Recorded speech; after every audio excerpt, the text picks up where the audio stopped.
Bab yang ke-6, pulang ke Madinah.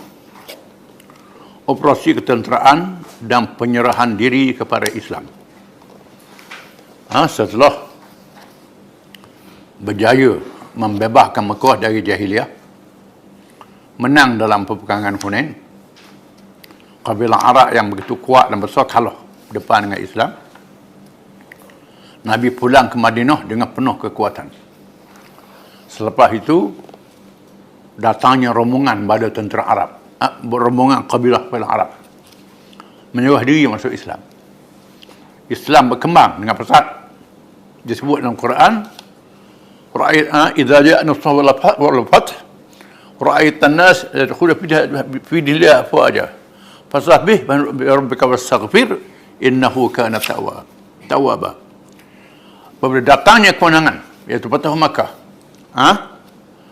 engkau akan melihat manusia berduyun-duyun masuk Islam. Masa itu beristighfar, bertasbih, puji-puji dan bertaubat kepada Allah Ta'ala. Sayyidina Umar panggil sahabat-sahabat Nabi, tanya apa makna ayat ni. Jadi banyak orang menafsirkan sekadar kemenangan Mekah saja. Kemenangan Mekah saja. Bila Mekah sudah menang, menyebabkan orang ramai masuk Islam. Betul. Ada lagi. Lalu Sayyidina Umar tanya Abdullah bin Abbas, apa makna? Abdullah bin Abbas kata, Nabi nak mati. Nak mati. Bila Islam tak sempurna, Nabi wafat. Jadi dia ni tajam. Abdullah bin Abbas ni. Dia faham.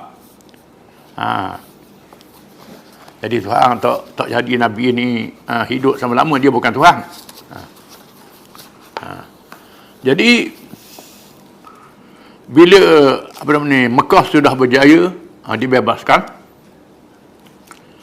dan Hunain menang, walaupun mereka awalnya dikepung, kemudian berjaya mengalahkan Saqif dan Hawazin, di mana kaum Saqif berlindung di Taif, kota iaitulah bandar yang berkota, yang subur. Sampai hari ni Taif ni satu tanah yang luar biasa, yang subur. Macam-macam tanaman, buah-buahan ada di situ, makanan cukup. Kebun tak jadi apa. Lalu Nabi suruh bundur balik. Mudah-mudahan mereka masuk Islam, kata Nabi. Dalam perjalanan berlaku peristiwa Urwah bin Mas'ud radhiyallahu anhu. Urwah bin Mas'ud inilah pemimpin Saqif, Taif. Dalam perjalanan pulang ke Madinah, Rasulullah SAW diekori oleh Urwah bin Mas'ud radhiyallahu anhu, seorang pemimpin Saqif. Pemimpin Saqif ialah kabilah yang tinggal di Taif, yang dihormati di Taif. Setelah menemui Rasulullah SAW, dia masuk Islam. Terus masuk Islam. Taif ni terkenal dengan keras. Tiba-tiba pemimpin dia, Urwah bin Mas'ud, masuk Islam dan meminta izin untuk pulang ke Taif bagi mengisytiharkan keislamannya dan mengajak Bani Saqif masuk Islam. Minta izin dengan Nabi. Rasulullah, izinkan saya balik ke Taif, saya nak ajak orang masuk Islam. Nak beritahu saya masuk Islam dan nak ajak orang ramai masuk Islam. Rasulullah SAW memberi amaran kepadanya, innahum qataluk, kata Nabi. Mereka membunuhmu, kata Nabi. Jangan. Nanti membalik orang bunuhmu. Kerana memahami perangai keras dan kejahatan mereka. Nabi tahu perangai Saqif ini keras. Penuh lontar Nabi siapa berdarah. Dalam kisah yang terkenal, Nabi bila Abu Talib dan Khadijah mati, Nabi pergi ke Taif. Ajak orang Taif masuk Islam. Dilontar dengan batu. Ini Taif. Lepas buka Mekah, berlawang pula. Dan degil orang Taif ni. Nabi kata, bahaya membalik, nanti dia bunuhmu. Kata Urwah bin Mas'ud radhiyallahu anhu, ya Rasulullah, ana ahabbu ilaihim min abkarihim. Kata dia, wahai Rasulullah, mereka lebih kasih pada saya daripada anak-anak mereka. Orang Taif ni sayang saya, Rasulullah. Orang Taif ni sayang ke saya, lebih sayang pada anak. Begitu, dia seorang dihormati. Abu Urwah tiba di Taif dan mengisytiharkan Islamnya. serta mengajak orang ramai supaya Islam. Dia berbesar, suruh orang masuk Islam. Dia dah masuk Islam, aku ajak kamu semua ni masuk Islam lah. Tiba-tiba dia serang dengan panah. Pakat panah. Panah, ramah pula, mati ya.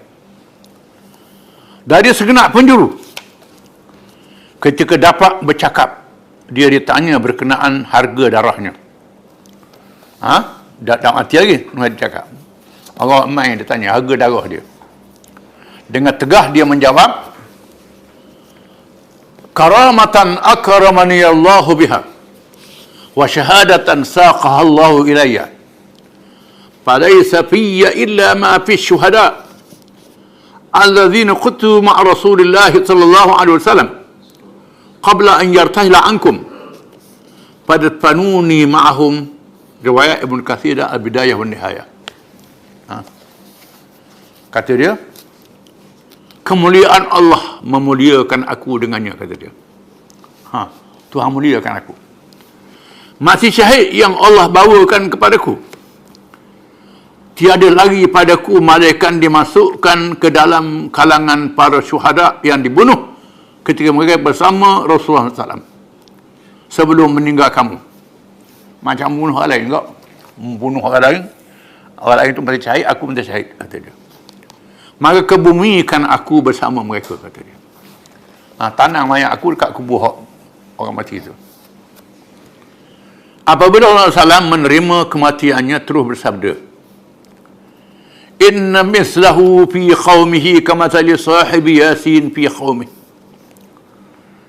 Kata Nabi, bandingannya laksana orang yang mati syahid yang diceritakan dalam surah Yasin dalam kalangan kaumnya yang membunuhnya, kata Nabi. Urwah ni dapat kelebihan. Orang mati syahid disebut kisah dalam surah Yasin. Urwah dapat kelebihan itu, kata Nabi. Bila Nabi kata begitu, memang dia dapat kelebihan itulah.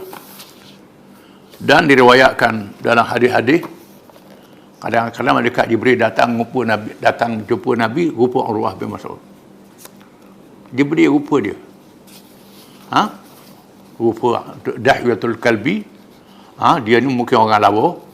Rupa Dahyah dan rupa dia. Ada riwayat demikian. Cerita syahid dalam surah Yasin ramai dalam kalangan umat Islam yang tidak menyedarinya. Jauh sekali untuk mengambil contoh daripadanya. Walaupun ramai yang membacanya sebabnya kerana buta Al-Quran. Banyak kita baca Quran, buta Quran, tak tahu makna. Kita tak surah Yasin tu ada kisah yang menarik. Orang yang dikenali dengan Habibun Najjar, yang beriman kepada 3 orang Rasul, yang dibohongi oleh kaumnya, apabila dia mengisytiharkan imannya lalu ia dibunuh dengan kejam.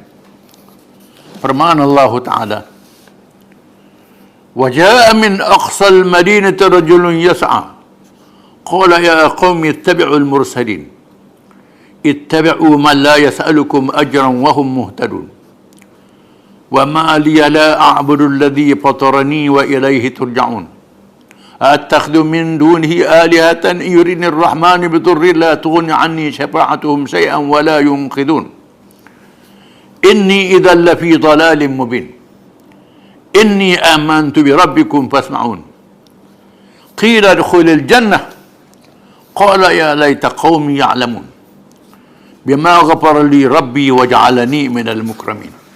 Ayat ni maksudnya,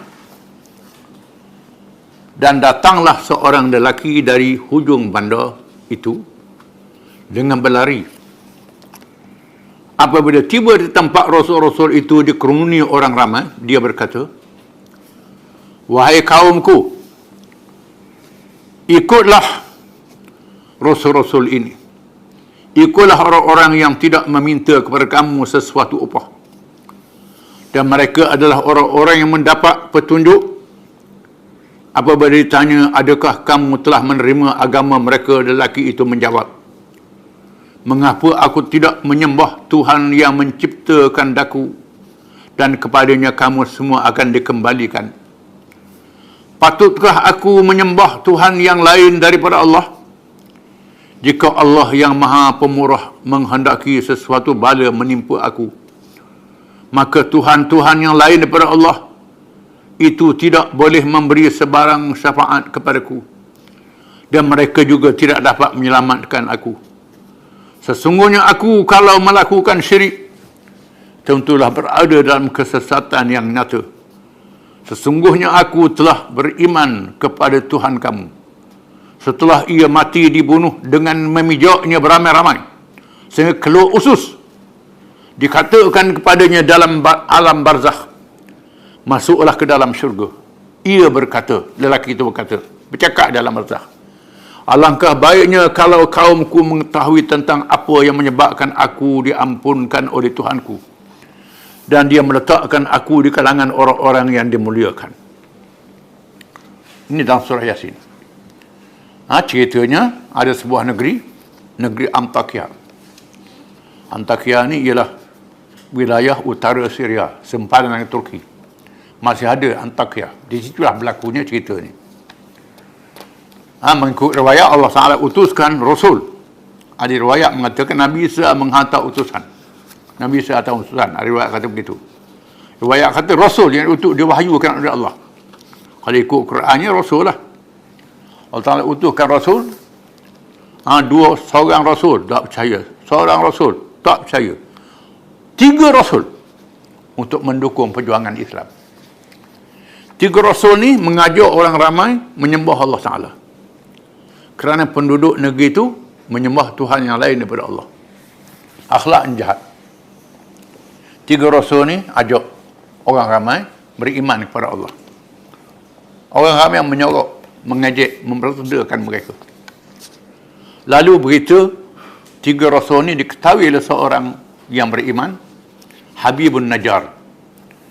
Mengikut riwayat ni nama dia Habib An-Najjar. Dia tukang kayu, kerja tukang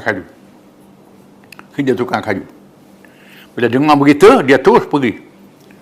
Dia ni min aqsal Madinah, duduk di pinggir bandar. Ulama masyarakat kata duduk pinggir bandar ni orang yang ada pendidikan, ada pengetahuan. Kalau duduk di bandar sangat, leka. Duduk luar bandar, bodoh, tak belajar apa. Begitu. Duduk pinggir bandar, dia mendapat kemajuan bandar, dan di luar ada pengaruh bandar. Ini hikmat orang duduk pinggir bandar. Gitu. Jadi dia mahukan kebenaran. Bila dengar rasul-rasulnya dia ejek, dia pun pergi. Dia bersalah pula ke orang ramai. Mengapa kamu tak ikut rasul-rasul ni? Rasul ni bercakap benar, cakap betul. Berimanlah pada dia. Dia tak minta upah. Rasul-rasul tak minta upah pada kamu. Mengapa kamu ejek dia? Senda. Kalau kamu buat biar begitu saja pun tak apa. Ni tak. Ejek-ejekkan dia. Biarlah. Nak ikut-ikut, tak mau ikut sudah bukan paksa. Tapi dia ejek-ejek. Bila orang ramai degi, dia terus mengisahkan diri dia beriman. Sebaik saya isah dia beriman, orang ramai tangkap dia, pijak ramai-ramai. Pijak ramai-ramai, ligang sampai keluar perut. Tubi usus daripada tubuh dia. Ramai orang pijak. Quran mengatakan, sebaik saja roh dia masuk di alam roh, dia bercakap lagi. Ini mengatakan ahli pidato alam dunia dan alam barzakh. Sarah lagi. Sampai mati itu dalam barzakh sarah lagi. Ya laita qaumi ya'lamun. Kaum aku tak tahu ke aku di mana sekarang. Itu ucapan di alam barzakh. Belum baru tu di alam dunia. Ini ahli pidato 2 alam. Kalau 2 alam ni kalau kita menatang tak boleh makan 2 alam. Atau darat laut ni dah. Alam dunia ada alam barzakh. 2 alam. Tuan beri kemuliaan. Dia anggap sebagai seorang yang syahid. Yang syahid akbar. Syahid yang paling afdal. Maka lahir dan kalangan umat Muhammad SAW. Seorang yang masih syahid bertokoh syahid dalam surah Yasin. Iaitulah Urwah bin Mas'ud Al-Thaqafi. Nabi sendiri istihad. Dia ni syahid Yasin di kalangan umat aku. Kata Nabi. Dia mendapat kelebihan. Dia ni berbani Saqif. Operasi ketenteraan dan pencerahan diri kepada Islam. Wallahu a'lam.